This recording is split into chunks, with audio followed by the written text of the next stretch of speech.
భర్తను చంపేందుకు సుపారిచ్చింది ఓ భార్య. నిజామాబాద్ జిల్లాలో ఈ ఘటన చోటు చేసుకుంది.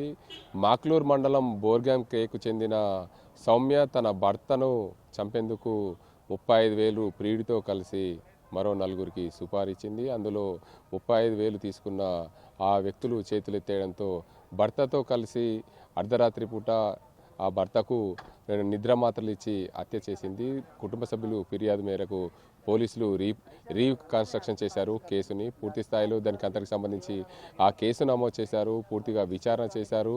ఆ బాధితులకు న్యాయం జరిగేలా పోలీసులు 6గురిని అరెస్ట్ చేసిన పరిస్థితి నిజామాబాద్ జిల్లాలో చోటు చేసుకుంది. మరోవైపు గాలిపటంగి ఎగిరేస్తూ నవిపేట మండల కేంద్రంలోని వినాయక్ నగర్లో 7వ తరగతి చదువుతున్న బాలుడు డాబాపై నుండి కింద పడి ఆసుపత్రిలో చికిత్స పొందుతున్న పరిస్థితి నిజామాబాద్ జిల్లాలో చోటు చేసుకుంది. మరోవైపు ఆర్మూర్ పట్టణంలో బాలింత చికిత్స అందక మృతి చెందిన ఘటన కలకలం రేపుతుంది. దానికి అంతకు సంబంధించి బాధితులు ఆసుపత్రి ముందట ఆందోళన చేశారు.